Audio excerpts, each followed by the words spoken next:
चरणे दिया शरण तुम चरणे दिया शरण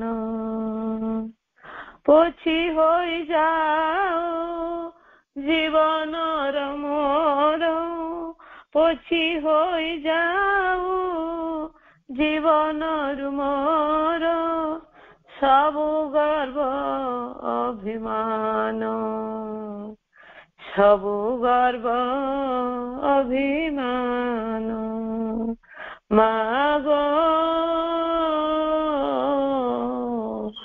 मां तुम चरणे दिया शरण विनमता मोर हेउ चिर साथी तुमरी कामरे दिन जाऊ बीती विनमता मोर हेउ चिर साथी तुमरी कामरे दिन जाऊ बीती जेते अहंकार हेउ हतदार जेते अहंकार हेउ हतदार दृढ़ हेउ प्राण मन तुम चरणे दिया शरण तुम चरणे दिया शरण पोछि होई जाओ जीवनर मोर सबु गर्व अभिमान सबु गर्व अभिमान मागो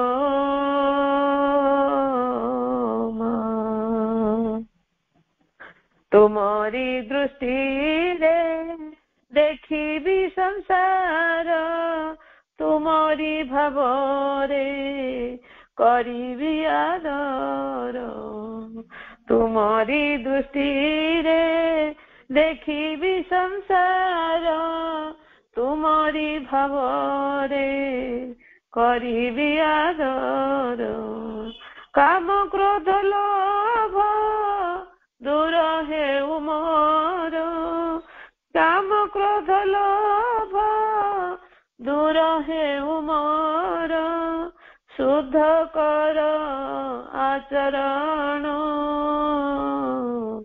पोछि होई जाओ जीवनर मोर सबु गर्व अभिमान सबु गर्व अभिमान मागो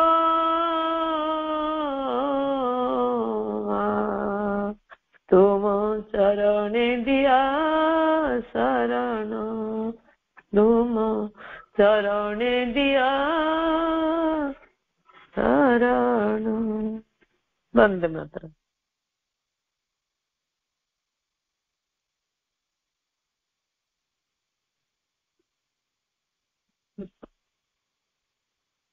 माँ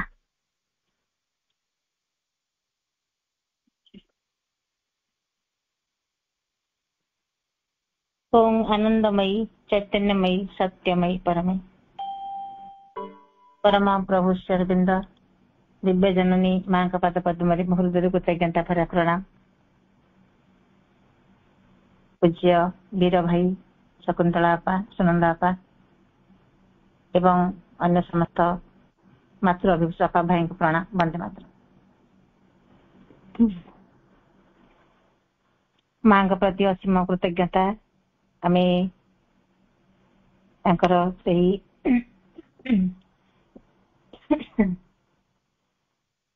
धारावाहिक भाव में 12 इयर्स विथ श्री अरविंद आम आलोचना करुचे। गत थर आम आलोचना करथिले जे दुईटी बड़ काम माँ हाथ को नहीं। प्रथमटी हूँ आश्रम स्कूल प्रतिष्ठा एवं द्वितीय हूँ शारीरिक शिक्षा विभाग। एवं ये जो दुईटी ବିରାଟ କାର୍ଯ୍ୟ ମା ନିଜ ହାତକୁ ନେଲେ। ଏ ଦୁଇଟି ହିଁ ସ୍କୁଲ ପ୍ରତିଷ୍ଠା ଏବଂ ଶାରୀରିକ ଶିକ୍ଷା, ଏ ଦୁଇଟା ହିଁ ପ୍ରତ୍ୟେକଙ୍କ ଜୀବନକୁ ପ୍ରଭାବିତ କରେ।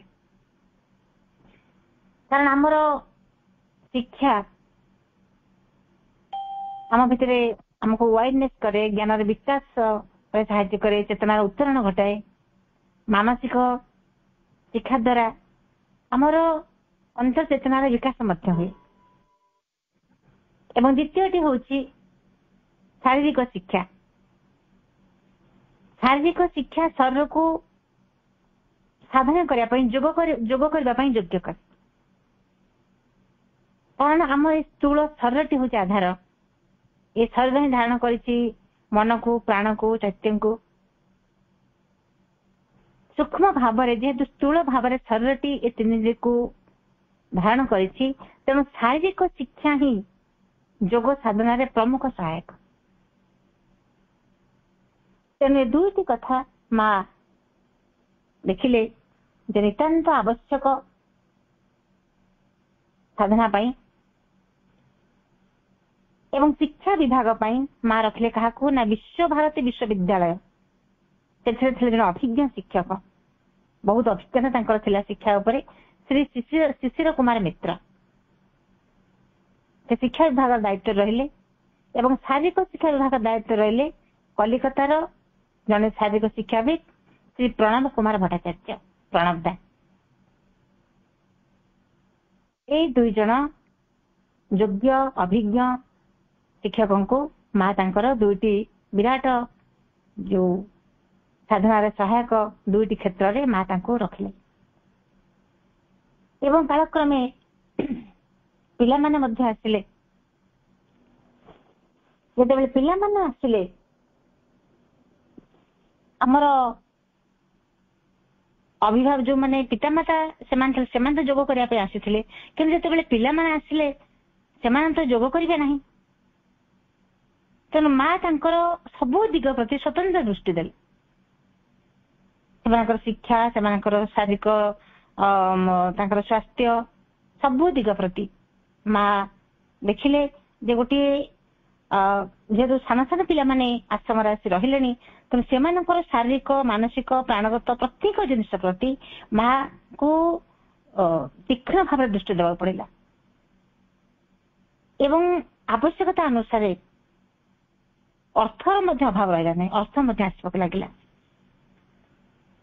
ତେବେ ଯାହା ହଉ ମା ବର୍ତ୍ତମାନ କଣ କଲେ ନା, ଏଇ ଯୋଉ ସାନ ସାନ ପିଲାମାନେ ସବୁ ଆସି ଆଶ୍ରମ ରହିଲେ ତାଙ୍କ ପିତାମାତାଙ୍କ ସହିତ, ଏଇ ନବାଗତ ମାନଙ୍କ ସହିତ ମା ଅଧିକରୁ ଅଧିକ ସମୟ ତାଙ୍କ ସହିତ ମିଶିବାକୁ ଲାଗିଲେ। ଯେତେବେଳେ ସନ୍ଧ୍ୟାବେଳେ ମା କଣ କରନ୍ତି ନା, ସନ୍ଧ୍ୟାବେଳେ ଶ୍ରୀ ଅରବିନ୍ଦ ନୀରବରେ ତାଙ୍କର କାର୍ଯ୍ୟ କରୁଥାନ୍ତି ସନ୍ଧ୍ୟା ସମୟରେ, ବା ଯାହା କୁହାଯିବ ଗୋଟେ ନିର୍ଜନତାକୁ ଯେମିତି ଶ୍ରୀଅରବିନ୍ଦ ଉପଭୋଗ କରୁଛନ୍ତି, ସେଇ ସମୟରେ ମା କଣ କରନ୍ତି ନା ବାହାରକୁ ଆସିକି ଟେନିସ୍ ଖେଳ, ପିଲାଙ୍କ ସହିତ ଟେନିସ୍ ଖେଳନ୍ତି ପ୍ଲେଗ୍ରାଉଣ୍ଡରେ। ତାପରେ ପିଲାମାନଙ୍କର ଖେଳ କସରତ ଦେଖନ୍ତି, ସେମାନଙ୍କ ସହିତ ସାକ୍ଷାତ କରନ୍ତି, ତାଙ୍କର କ୍ଲାସ୍ ନିଅନ୍ତି ଏବଂ ସେମାନଙ୍କ ସହିତ ଏଇ ଉପାୟରେ ଗୋଟେ ଅନ୍ତରଙ୍ଗ ସମ୍ପର୍କ ସେମାନଙ୍କ ସହିତ ପ୍ରତିଷ୍ଠା ହୁଏ। ଏବଂ ଯେତେବେଳେ ଛାତ୍ରମାନେ ଥାନ୍ତି, ଛାତ୍ରୀମାନେ ଥାନ୍ତି, ଉଭୟ ଥାନ୍ତି, ଛାତ୍ରଛାତ୍ରୀ ମାନେ ଉଭୟ ତ ସେମାନେ ବ୍ୟାୟାମ କରନ୍ତି, କିନ୍ତୁ ଛାତ୍ରୀମାନେ ଯୋଉମାନେ ଥିଲେ, ଝିଅମାନେ, ସେମାନେ ଲମ୍ବା ପାଇଜାମା ପିନ୍ଧିକରି ବ୍ୟାୟାମ କରୁଥିଲେ। ଏବଂ ଏଇ ଲମ୍ବା ପାଇଜାମା ପିନ୍ଧି ଯେତେବେଳେ ଝିଅମାନେ ବ୍ୟାୟାମ କରନ୍ତି, ତାହା ନିଶ୍ଚିତ ଭାବରେ ଉପଯୋଗୀ ନଥିଲା। ସ୍ୱଚ୍ଛନ୍ଦ ଗତିରେ ସେମାନେ ବ୍ୟାୟାମ କରିପାରୁନଥିଲେ ବା ଗୋଟେ ସେମାନଙ୍କୁ ବଡ ଅସୁବିଧା ସୃଷ୍ଟି ହଉଥିଲା। ବ୍ୟାୟାମ କରିବାରେ ସେମାନଙ୍କୁ ଅନେକ ଅସୁବିଧାର ସମ୍ମୁଖୀନ ହେବାକୁ ପଡୁଥିଲା, ଯେହେତୁ ପାଇଜାମାଟା ଲମ୍ବା, ତେଣୁ ସେମାନେ ଠିକ ଭାବରେ କରିପାରୁନଥିଲେ। ତାପରେ ମା ଦେଖିଲେ ଯେ କୋଉ ଉପାୟରେ କଣ କଲେ ସେମାନଙ୍କର ସ୍ୱଚ୍ଛନ୍ଦ ଭାବରେ ସେମାନେ ବ୍ୟାୟାମ କରିପାରିବେ। ଝିଅମାନେ, ପୁଅମାନଙ୍କ ପାଇଁ ତ କିଛି ଅସୁବିଧା ନାହିଁ, କିନ୍ତୁ ସ୍ୱଚ୍ଛନ୍ଦ ଭାବରେ କେମିତି ଝିଅ ପିଲାମାନେ ବ୍ୟାୟାମ କରିପାରିବେ। କାରଣ ଥରେ ମା ଦେଖିଲେ ଯେତେବେଳେ କୌଣସି ସମୟରେ ଏଇ ଲମ୍ବା ପାଇଜାମା ପିନ୍ଧି ଯେତେବେଳେ ଝିଅମାନେ ବ୍ୟାୟାମ କରୁଛନ୍ତି, କୌଣସି ଜଣେ ଝିଅ ଅସୁବିଧା ବା ପଡିଯାଇକରି ଟିକେ କ୍ଷତି ମଧ୍ୟ ସେ ପିଲାଟିର ହେଇଥିଲା। ତେଣୁ ସେ ଯେତେବେଳେ ମା ଦେଖିଲେ ତେଣୁ କେମିତି କୋଉ ଉପାୟରେ ସେମାନଙ୍କୁ କିପରି ଭାବରେ ପୋଷାକ ଦିଆଯିବ ଯାହା ଦ୍ୱାରା କି ସେମାନେ ସ୍ୱଚ୍ଛନ୍ଦ ଭାବରେ କରିପାରିବେ। ହଠାତ୍ ଦିନେ ସନ୍ଧ୍ୟାରେ ଯେତେବେଳେ ନିରବତା ଯାଇକି ପ୍ଲେଗ୍ରାଉଣ୍ଡକୁ ପଶି ଯାଉଛନ୍ତି, ଦେଖିଲେ ଯେ ଦ୍ୱାର ବନ୍ଦ ଅଛି ଏବଂ ଦ୍ୱାର ପାଖରେ ଯିଏ ଛିଡା ହେଇଛନ୍ତି ସେ ମାଙ୍କ ଆଦେଶ ମା ତାଙ୍କୁ ଦେଇଛନ୍ତି ଯେ କେବଳ ଯୋଉମାନେ ଗ୍ରୁପ ମେମ୍ବର ସେଇମାନେ କେବଳ ତା ଭିତରକୁ ଯିବେ। ଯେତେବେଳେ ପ୍ଲେଗ୍ରାଉଣ୍ଡ ଟି ଖୋଲାଗଲା, ଗେଟ୍ ଖୋଲାଗଲା, ନିରବତା କହୁଛନ୍ତି ଆମେ ଦେଖିଲୁ ବିସ୍ମିତ ହେଇଗଲୁ ଯେ ଝିଅ ପିଲାମାନେ ହାଫ୍ ପ୍ୟାଣ୍ଟ ପିନ୍ଧିକରି ବ୍ୟାୟାମ କରୁଛନ୍ତି। ଗୋଟେ ବୈପ୍ଳବିକ ପରିବର୍ତ୍ତନ ଆଶ୍ରମରେ। ଝିଅମାନେ ସାଧାରଣତଃ ଯୋଉଭଳି ଭାବରେ ବେଶ ପୋଷାକ ପରିଧାନ କରିବା କଥା, ଆମର ଗୋଟେ ରହିଛି ବେଶ ପୋଷାକ ଉପରେ ଟିକେ ଝିଅ ମାନଙ୍କ ପ୍ରତି ସେମାନେ ଟିକେ ଶରୀରକୁ ଲୁଚିଲା ଭଳି ସେମାନେ ପୋଷାକ ପରିଧାନ କରିବେ। ଯଦି ବା ଏବେ ସମୟ ବଦଳି ଯାଇଛି, ସେତେବେଳର କଥା। ତ ଯେତେବେଳେ ଦେଖିଲେ ଯେ ଝିଅ ପିଲାମାନେ ହାଫ୍ ପ୍ୟାଣ୍ଟ ପିନ୍ଧିକରି ବ୍ୟାୟାମ କରୁଛନ୍ତି, ଗୋଟେ ବିପ୍ଳବାତ୍ମକ ପରିବର୍ତ୍ତନ। ଏ ପରିବର୍ତ୍ତନଟି କେମିତି ହେଲା? ତେଣୁ ନିରବତା କହୁଛନ୍ତି ଯେ ଏଇ ପରିବର୍ତ୍ତନଟିରେ ସେ ଜଣଠାରୁ ଶୁଣିଥିଲେ ଯେ ପରିବର୍ତ୍ତନଟା କାହିଁକି ହେଲା, କେମିତି ହେଲା। ଯେ କି ଏଇ ପରିବର୍ତ୍ତନ ସମୟରେ ସେ ଉପସ୍ଥିତ ଥିଲେ, ତାଙ୍କରି ପାଖରୁ ନିରବତା ଶୁଣିଥିଲେ ଯେ ଜଣେ ଝିଅ ଯେତେବେଳେ ପାଇଜାମା ପିନ୍ଧିକରି ବ୍ୟାୟାମ କରୁଥିଲା, ସେ ସମୟ ସେ ପଡିଯାଇଥିଲେ ଏବଂ ଆଘାତ ପାଇଥିଲେ। ମାଙ୍କୁ ଯେତେବେଳେ ଖବରଟି ଦିଆଗଲା, ମା କଥାକୁ ଧୀର ସ୍ଥିର ଭାବରେ ଶୁଣିଲେ ଏବଂ ଶୁଣିଲା ପରେ ତାଙ୍କ ଭିତରେ ଗୋଟେ ଭାବିବାକୁ ଲାଗିଲେ ଯେ କିପରି ଭାବରେ ଏମାନେ ଝିଅମାନେ କିପରି ଭାବରେ ପୋଷାକ ପରିଧାନ କରି ବ୍ୟାୟାମ କରିବେ। ତେଣୁ ମା କଣ କଲେ ନା ଜଣେ ସାଧିକାଙ୍କୁ ମା ଡାକିଲେ। ସାଧିକାଙ୍କୁ ଡାକିକିରି ମା କହିଲେ ଯେ ମୁଁ ବହୁତ ଚିନ୍ତା କରୁଛି ଯେ କିପରି କେଉଁଭଳି ପୋଷାକ ସେମାନେ ପିନ୍ଧିବା ଦରକାର। ତେଣୁ ମା ତାଙ୍କୁ ସାଧିକାଙ୍କୁ କହିଲେ ଯେ ମୁଁ ଚାହୁଁଛି ତମେ ଏମିତି କିଛି ପୋଷାକ ବାହାର କର ଯାହାକୁ ଝିଅମାନେ ପିନ୍ଧିକରି ସ୍ୱଚ୍ଛନ୍ଦରେ ସେମାନେ କସରତ କରିପାରିବେ। କାରଣ ପାଇଜାମା ଗୁଡିକ ତ ବଡ ଅଖାଡୁଆ ହଉଛି, ସେମାନେ ପଡି ଯାଉଛନ୍ତି, ଖଣ୍ଡିଆ ଖାବରା ହଉଛନ୍ତି। ତେଣୁ ଏ ବିଷୟରେ ମା ତାଙ୍କୁ ଦାୟିତ୍ୱ ଦେଲେ ଯେ ତମେ ଚିନ୍ତା କର କିପରି ଭାବରେ କେଉଁଭଳି ତାଙ୍କୁ ଡ୍ରେସ୍ ଆମେ ଦବା ଏବଂ ଯେତେବେଳେ ତମେ ପ୍ରସ୍ତୁତ ହେଇଯିବ ଯେ ଏଇଭଳି ଡ୍ରେସଟା ନିହାତି ହେଲେ ଠିକ ହବ, ସେତେବେଳେ ମତେ ଜଣେଇବ। ଏବଂ ସେ ସାଧିକା ଜଣକ କିଛି ସମୟ ଚିନ୍ତା କଲେ ଏବଂ ଚିନ୍ତା କଲା ପରେ ହଠାତ୍ ସେ କହୁଛନ୍ତି ଯେ ଧଳା ହାଫ୍ ପ୍ୟାଣ୍ଟ ଯଦି ପିନ୍ଧାଯାଏ ତାହେଲେ କ୍ଷତି କଣ ହବ। ଯଦି ଧଳା ହାଫ୍ ପ୍ୟାଣ୍ଟ ପିନ୍ଧିକରି ଝିଅମାନେ ବ୍ୟାୟାମ କରନ୍ତି, କ୍ଷତି କଣ ହବ। ଏବଂ ସେଇ ସମୟରେ ଜଣେ ବୟସ୍କା ଝିଅ ଥିଲେ ଯିଏକି ବାହାରୁ ଆସିଥିଲେ ଏବଂ ସେ ଧଳା ହାଫ୍ ପ୍ୟାଣ୍ଟ ପିନ୍ଧୁଥିଲେ।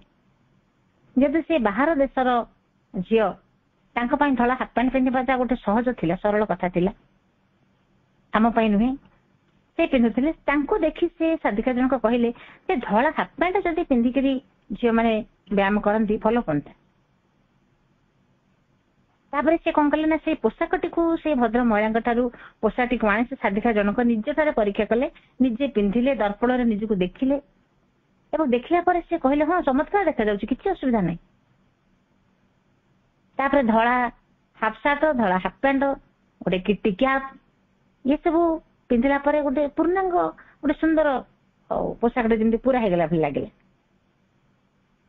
ଯେତେବେଳେ ସବୁ କିଛି ଠିକ ଠାକ ହେଇଗଲା, ସେ କଣ କଲେ ନା ଗୋଟେ ନିର୍ଦ୍ଦିଷ୍ଟ ଦିନ ଗୋଟେ ସ୍ଥିର ହେଲା, ଯୋଉଦିନ ଏଇ ଗୋପନରେ କେହି ନ ଜାଣି ପାରିଲା ଭଳି ଗୋପନରେ ଝିଅମାନେ ଏଇ ପୋଷାକ ପିନ୍ଧିବେ, ରିହର୍ସାଲ କରିବେ, ମା ଦେଖିବେ ଏବଂ ମା ଦେଖିଲା ପରେ ଯଦି ହଁ କରିବେ ତାହେଲେ ଠିକ ଅଛି।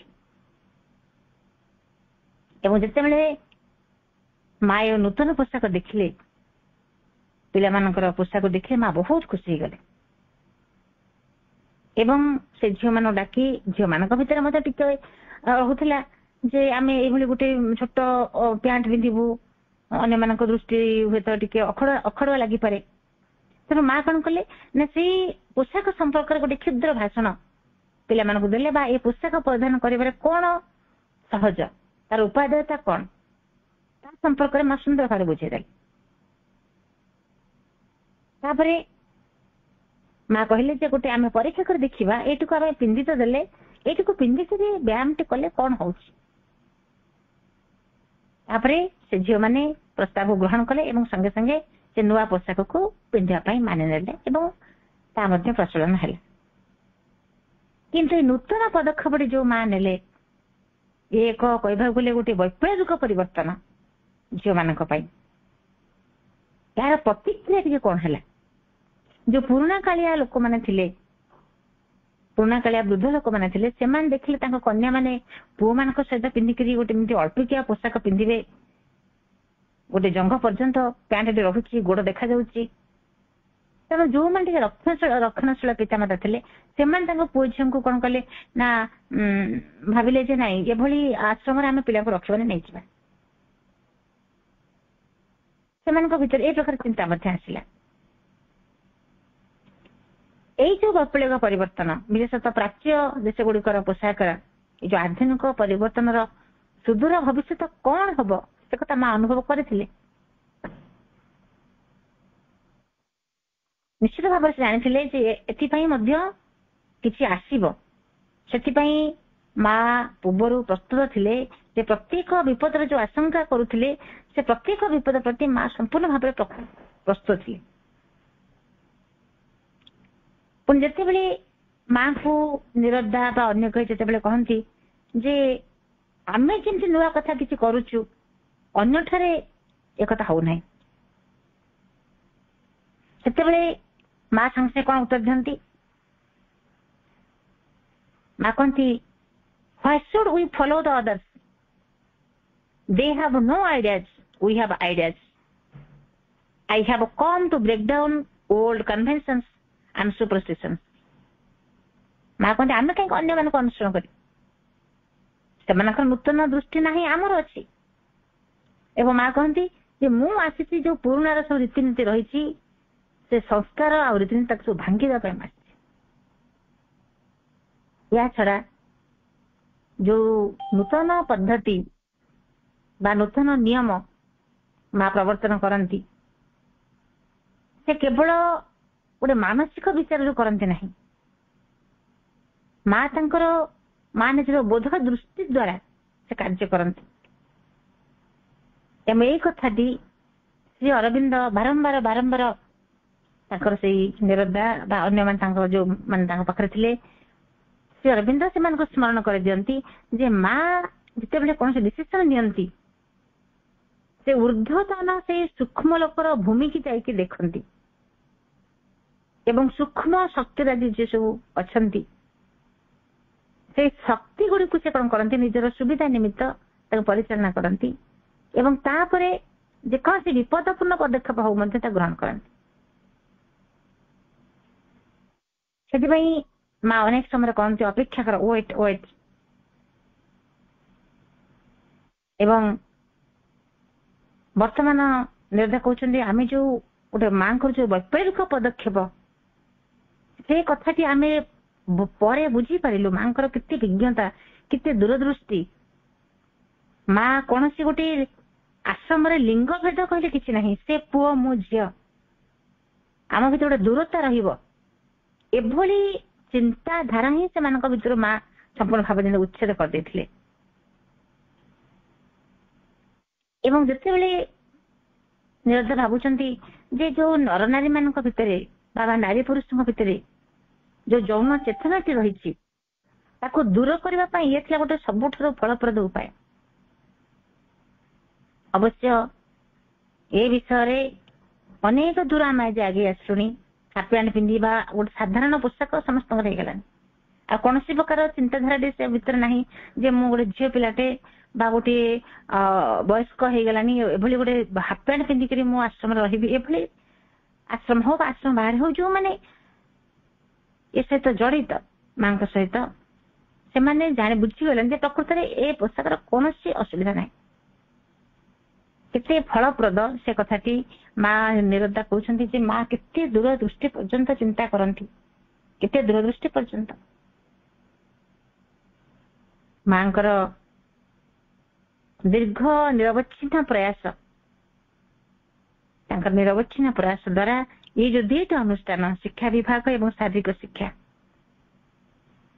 ये दुईटा 1900 ବା ନିରଦା କହୁଛନ୍ତି ଯେ ଗୋଟେ ବାହ୍ୟ ଜଗତରେ ସେମାନଙ୍କର ନିଜସ୍ୱ ପ୍ରତିଷ୍ଠା ଅର୍ଜନ କରିପାରିଛନ୍ତି। ବିଶେଷ କରି ସର୍ବଶିକ୍ଷା ବିଭାଗ 1949 ମସିହା ଏପ୍ରିଲ ଯେତେବେଳେ ଦର୍ଶନ ସମୟରେ ଯେତେବେଳେ ଗ୍ରୁପ ମେମ୍ବର ମାନେ ଶ୍ରୀ ଅରବିନ୍ଦ ମାଙ୍କ ସମ୍ମୁଖରେ ଏଇ ପୋଷାକ ପିନ୍ଧିକି ମାର୍ଚ୍ଚ ପାଷ୍ଟ କରିବାର ସୁଯୋଗ ପାଇଥିଲେ, ସେତେବେଳେ ଶ୍ରୀ ଅରବିନ୍ଦ ଯେତେବେଳେ ଦେଖିଲେ ସେମାନଙ୍କୁ, ସେ ଯୁବକ ଯୁବତୀ ମାନଙ୍କୁ ଦେଖିଲେ ଅତ୍ୟନ୍ତ ଭାବରେ ପ୍ରୀତ ହେଇଯାଇଥିଲେ, ବହୁତ ଖୁସି ଯାଇଥିଲେ। ଏବଂ ମା ତାଙ୍କର ପ୍ଲେଗ୍ରାଉଣ୍ଡରେ ଯୋଉ ସବୁ କାର୍ଯ୍ୟ ସବୁ କରନ୍ତି, ପ୍ଲେଗ୍ରାଉଣ୍ଡରୁ ଏତେ ବ୍ୟସ୍ତ, ସେମାନେ ବିଭିନ୍ନ କାର୍ଯ୍ୟ ମା ଏତେ ବ୍ୟସ୍ତ ରହୁଥିଲେ। ଆଶ୍ରମକୁ ଫେରୁ ଫେରୁ ରାତି କୋଉଦିନ 8ଟା କୋଉଦିନ 9ଟା। ଏବଂ ପ୍ରଣବ ଦା କଣ କରନ୍ତି, ତାଙ୍କୁ ମାଙ୍କୁ ଗୋଟେ ଫୁଲର ମାଳା ଗୋଟେ ତାଙ୍କ ମାଙ୍କ ଗଳାରେ ପିନ୍ଧେଇ ଦେଇଥାନ୍ତି। ଯେତେବେଳେ ମା ଆଶ୍ରମକୁ ଫେରନ୍ତି ସେଇ ଫୁଲ ମାଳାଟିକୁ ଶ୍ରୀ ଅରବିନ୍ଦଙ୍କର ପାଦ ତଳେ ଅର୍ପଣ କରିଦିଅନ୍ତି। ଏବଂ ମାଙ୍କର ପ୍ଲେଗ୍ରାଉଣ୍ଡରେ ଯୋଉ କାର୍ଯ୍ୟକ୍ରମ, ଏତେ ଯୋଉ ଏକାଗ୍ରତା ମାଙ୍କର ସେ କାର୍ଯ୍ୟ ଉପରେ, ତାକୁ ଦେଖି ଅନେକ ସାଧକ ମନ୍ତବ୍ୟ କରନ୍ତି ଯେ ଅତି ମାନସ ବୋଧେ ଏ ପ୍ଲେଗ୍ରାଉଣ୍ଡରେ ପ୍ରଥମ ଅବତରଣ କରିବ।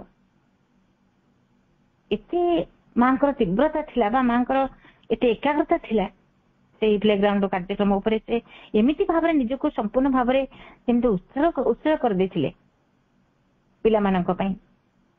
ସେଠି ସେ ଏତେ ମାତ୍ରାରେ ନିଜକୁ ନିୟୋଜିତ ରଖିଥିଲେ ସେ ଭୁଲି ଯାଉଥିଲେ ଅନ୍ୟ କିଛି କଥା। ଅନେକ ସମୟରେ ସେ ଏତେ ବ୍ୟସ୍ତ ରହୁଥିଲେ ତା ଭିତରେ, ସେ ଅନ୍ୟ ସବୁ କଥା ଭୁଲି ଯାଉଥିଲେ।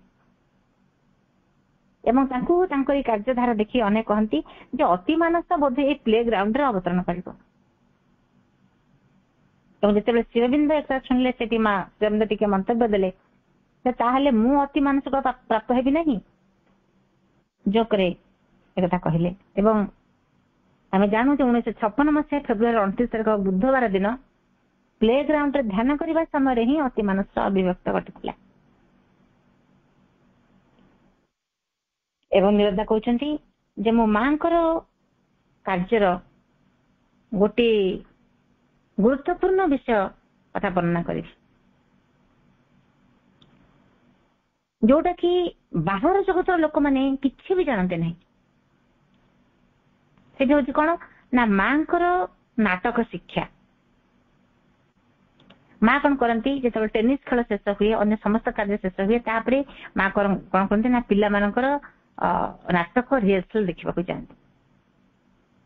ଏବଂ ପ୍ରତିବର୍ଷ ସ୍କୁଲ ପିଲାମାନେ ସ୍କୁଲର ବାର୍ଷିକ ଉତ୍ସବ ପାଇଁ ଡିସେମ୍ବର 1ରେ ଗୋଟିଏ ନାଟକ ପରିବେଷଣ କରନ୍ତି। ଏବଂ ଏ ନାଟକ ପରିବେଷଣ କରନ୍ତି, ମା ନାଟକର ବିଷୟବସ୍ତୁ ମା ହିଁ ନିର୍ବାଚନ କରନ୍ତି, ମା ହିଁ ସେମାନଙ୍କୁ ଶିକ୍ଷା ଦିଅନ୍ତି।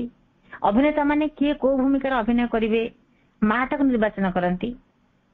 ଏବଂ ବ୍ୟକ୍ତିଗତ ଭାବରେ ମା ହିଁ ସେମାନଙ୍କୁ ପୂର୍ଣ୍ଣ ପ୍ରସ୍ତୁତି ମା ହିଁ କରାନ୍ତି। ରାତି ପରେ ରାତି ମା ତାଙ୍କୁ ଟ୍ରେନିଂ ଦିଅନ୍ତି। ଏବଂ ନିରଦା କହୁଛନ୍ତି, ମୁଁ ଶୁଣିଛି ମା ପ୍ରତ୍ୟେକ କଥାରେ, ତାଙ୍କର ଚାଲିଚଳନରେ, ଗତିରେ ଖୁଣ୍ଟି ନାଟିକିରି ପୁରା ସଂଶୋଧନ କରନ୍ତି, ଏତେ ଟିକେ ଯେମିତି କୋଉଠି ଭୁଲ ନ ହେଇଯାଏ। ଆମେ ଦେଖିଛୁ ଯେ ଯେତେବେଳେ ପିଲାମାନଙ୍କର କାର୍ଯ୍ୟକ୍ରମ ଆମେ କରୁଛୁ, ଯେ ପିଲାମାନେ କେତେ ଗୋଟେ ସବୁବେଳେ ବଡ ସେମାନଙ୍କ ଭିତରେ ଦେଖାଯାଏ ନିରବତା ନାହିଁ, ହୋ ହଲ୍ଲା ଭିତରେ ଆମେ ଇଏ କରିବୁ, ଆମେ ସେୟା କରିବୁ।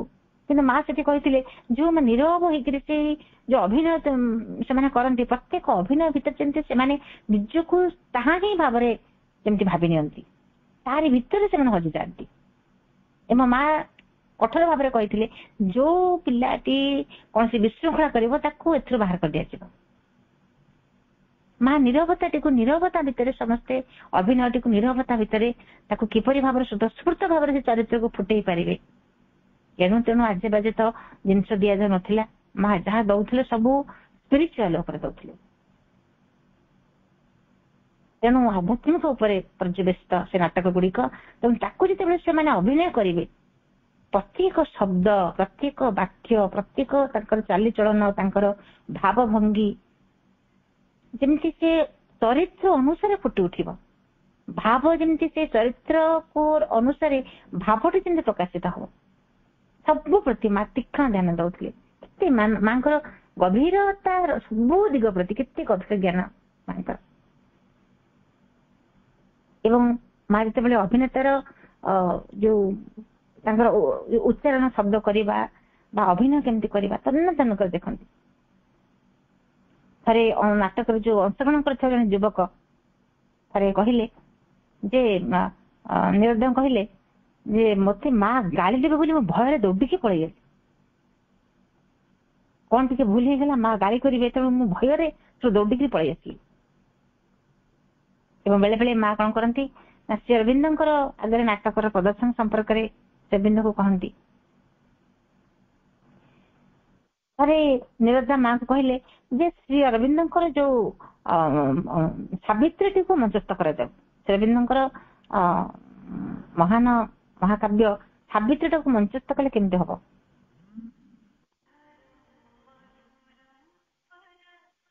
ମୋ ମା ସେତେବେଳେ ମା ଭାରି ଖୁସି ହେଇଗଲେ। ସେ ସାବିତ୍ରୀଟିକୁ କେମିତି ମଞ୍ଚସ୍ଥ କରାଯିବ ମା କଥାଟିକୁ ସାଦରେ ଗ୍ରହଣ କଲେ ଏବଂ ମା ତାଙ୍କର ବ୍ୟକ୍ତିଗତ ପ୍ରୟାସ ଆରମ୍ଭ କରିଦେଲେ। ତାଙ୍କର ଟ୍ରେନିଂ, ତାଙ୍କର ସୁନ୍ଦର ଭାବରେ ଚମତ୍କାର ଭାବରେ ମା ଶିକ୍ଷା ଦେଲେ ଏବଂ ସାବିତ୍ରୀଟିକୁ ଅତି ଚମତ୍କାର ଭାବରେ ସେମାନେ ଅଭିନୟ କଲେ। ଚମତ୍କାର ଭାବରେ ମା ତ ଖୁଣ୍ଟି ନାଣ୍ଟିକିରି ପରୀକ୍ଷା କରନ୍ତି। ପୁଣି ଏ ତ ସାବିତ୍ରୀ ମହାକାବ୍ୟର କଥା। ପ୍ରତ୍ୟେକ ମଞ୍ଚସ୍ଥ ଯୋଉ ନାଟକ ସବୁ ହୁଏ ମା ତାକୁ ସବୁ ଦିଗ ପ୍ରତି ଦୃଷ୍ଟି ଦିଅନ୍ତି। ସାବିତ୍ରୀ ମହାକାବ୍ୟଟିକୁ ଏପରି ଭାବରେ ସେ ପିଲାମାନଙ୍କୁ ସୁନ୍ଦର ଭାବରେ ଶିଖେଇଲେ ଯେ ସମସ୍ତେ ଅଭିଭୂତ ହେଇ ପଡିଲେ ସେ ନାଟକଟିକୁ ଦେଖିକି। ଅପୂର୍ଣ୍ଣ ଭାବରେ ଯୋଉମାନେ ଯୋଉ ଶିଳ୍ପୀ ମାନେ ବା ଯୋଉ ପିଲାମାନେ ଅଂଶଗ୍ରହଣ କରିଥିଲେ ସେମାନେ ଯେପରି ଭାବରେ ସେ ନାଟକଟିକୁ ମଞ୍ଚସ୍ଥ କଲେ ସମସ୍ତେ ଅଭିଭୂତ ହେଇ ପଡିଲେ ସେ ନାଟକଟିକୁ ଦେଖି। ଏବଂ ଥରେ ଜଣେ ବିଦେଶୀ ଦର୍ଶନାର୍ଥୀ ମାଙ୍କୁ ଯେତେବେଳେ ଦେଖିଲେ ଟେନିସ ଖେଳ ବେଳେ, ମାଙ୍କୁ ସେ ଟେନିସ ଖେଳ ସମୟରେ ଯୋଉ ସୁନ୍ଦର ପୋଷାକ ମା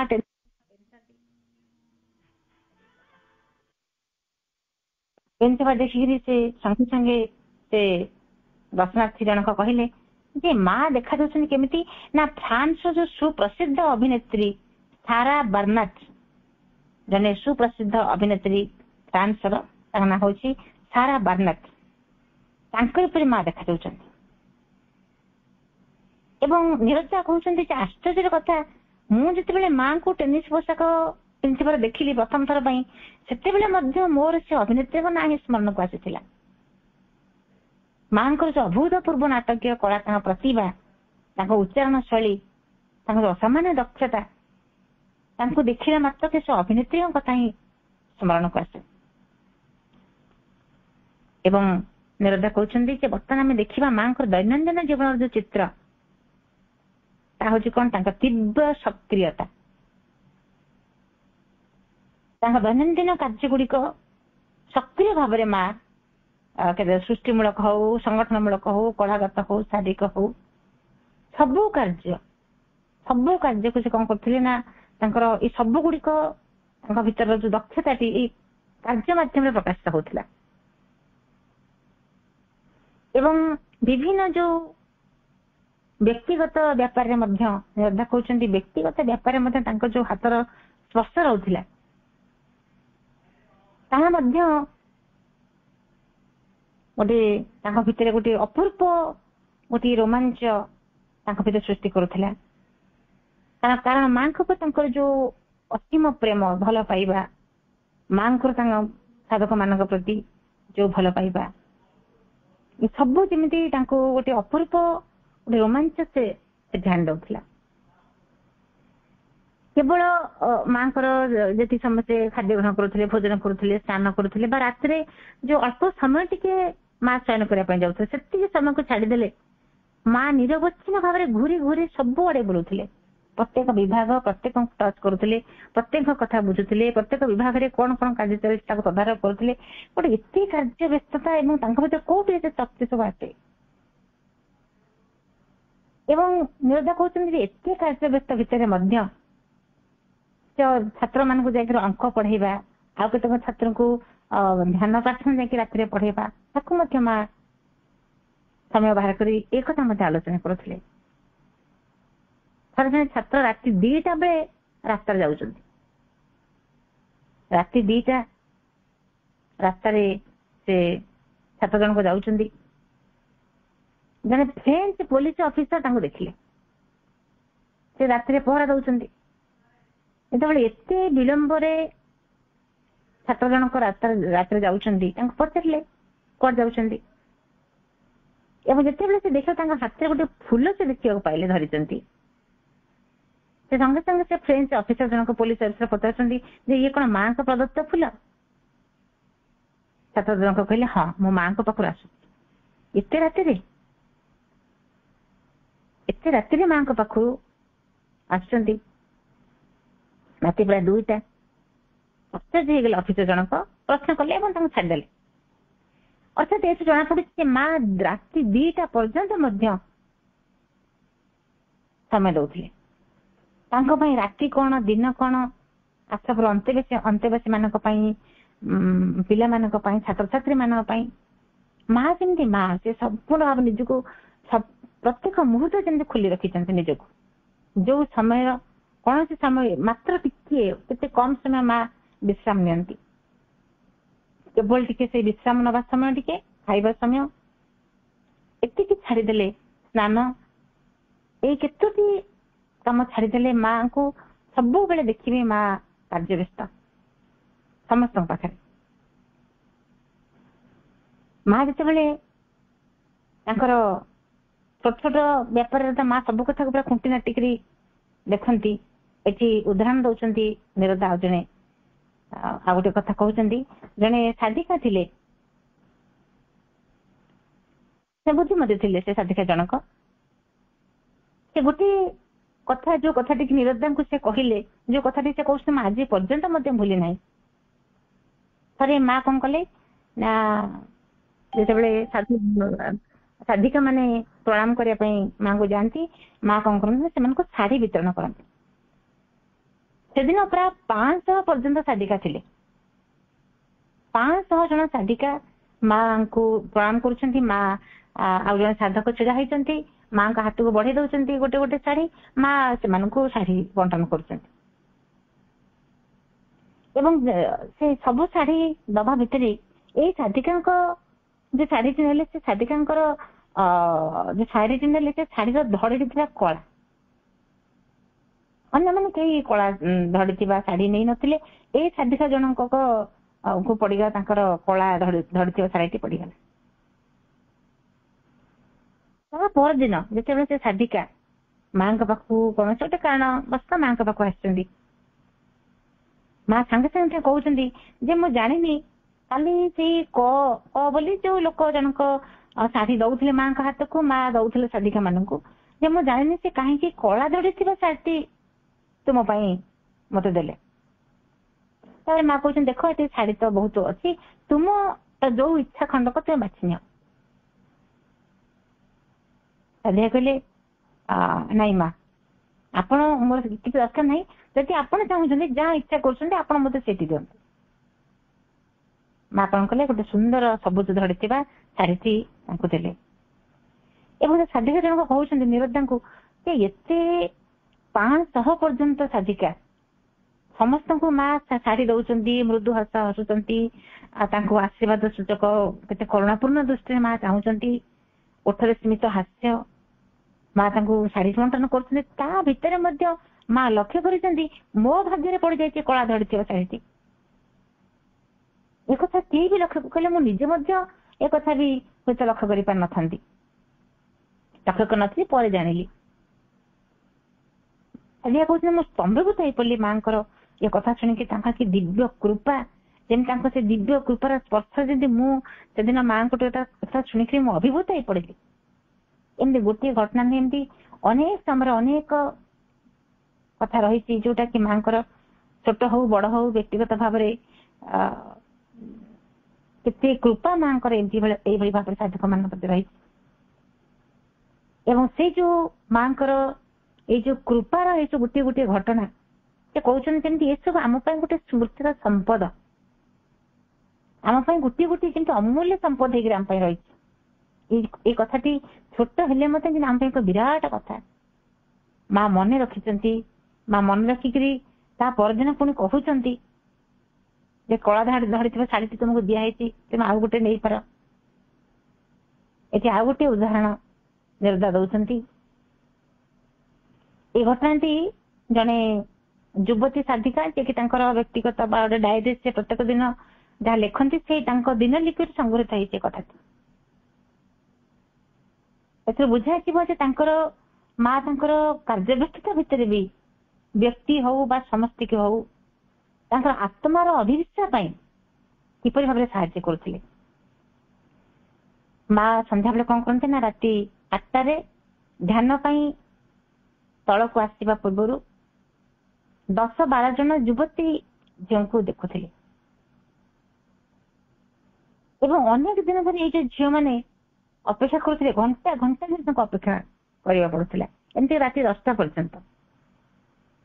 ସେମାନଙ୍କ ଭିତରୁ ଯେତେବେଳେ ସେମାନଙ୍କୁ କାହାକୁ ବେଶୀ ବେଳେ ଭୋକ ଲାଗେ, କାହାକୁ ନିଦ ଲାଗେ, ବେଳେ ବେଳେ ରାତ୍ରି ଭୋଜନ ମଧ୍ୟ ସେମାନେ ହରେଇ ବସନ୍ତି। ତାପରେ ଧ୍ୟାନ ଆରମ୍ଭ ହେଇଯାଏ। ଦୁଇ ଜଣ ସାଧିକା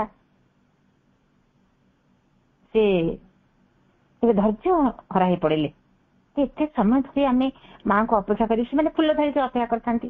ମା ଆସିବେ, ସେ 10-12 ଜଣ ଝିଅ ମା ଆସିବେ, ଏମାନେ ତାଙ୍କୁ ଫୁଲ ଦେବେ, ମା ମଧ୍ୟ ତାଙ୍କୁ ଆଶୀର୍ବାଦ କରିବେ। ସେ ଝିଅ ଜଣକ ଟିକେ ଧୈର୍ଯ୍ୟ ହରା ହେଇ ପଡିଲେ ଏବଂ କଣ କଲେ ନା ମାଙ୍କ ପାଇଁ ଯୋଉ ଆଣିଥିଲେ, ଯେ ଫୁଲ ଆଣିଥିଲେ ସେ ଫୁଲକୁ ଗୋଟେ ଥାଳିରେ ରଖିଦେଇକି ଚାଲିଗଲେ ଏବଂ ଚାଲିଯିବା ପରେ ପରେ ହିଁ ମା ଆସିଗଲେ। ସେ ଯିବା ପରେ ପରେ ହିଁ ମା ତଳକୁ ଆସିଲେ, ଦେଖିଲେ ଥାଳିରେ ଫୁଲ ସବୁ ଥୁଆ ହେଇଛି। ମା କହୁଛନ୍ତି, who has left this dish of flowers here? Oh, is it eggs? You really surprise me. You can't wait even a little while for me. You get so impatient. Do you know how the gods and the goddess used to have my darshan?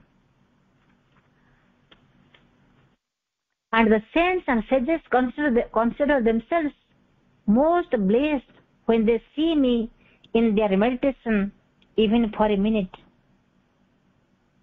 ମା କହିଲେ ଯେ ତୁମେ